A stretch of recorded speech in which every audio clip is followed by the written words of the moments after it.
If you're running multiple brands out of Zendesk, every customer you support is getting the exact same generic email. Your premium customers and your budget customers get identical notifications. There's a fix, and it starts with triggers. Here's the problem. Zendesk gives you one global email template and applies it to everything.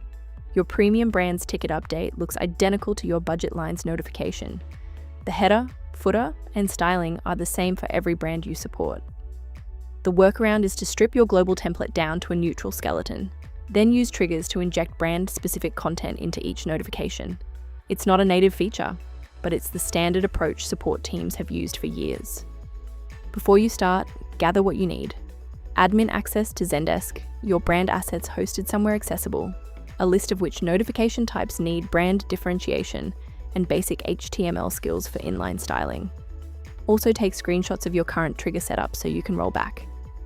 Go to Admin Center, then Channels, then Email Templates. Your job here is to remove everything brand specific. Strip out logos, neutralize colors to grays, clean the footer. Keep the 3 core placeholders: header, content, and footer. Those are required. Now go to Admin Center, then Business Rules, then Triggers. Find the 2 default notification triggers: Notify Requester of Received Request and Notify Requester of Comment Update. For each brand you support, clone both of these and rename them clearly, like Brand A, Comment Update. Edit each clone trigger and add one condition. Brand is your specific brand name.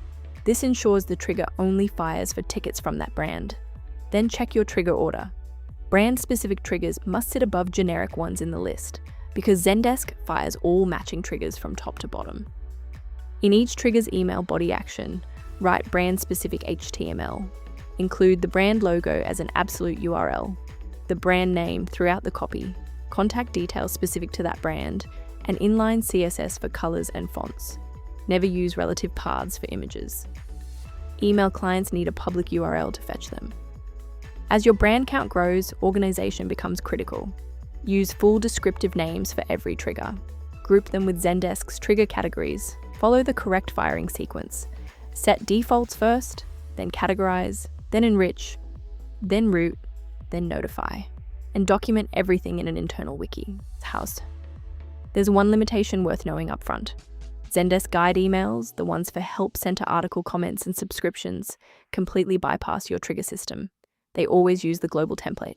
Most teams either accept this or keep the global template neutral enough that it works for guide as a fallback. If maintaining triggers for every brand feels like too much overhead, eesel AI takes a different approach.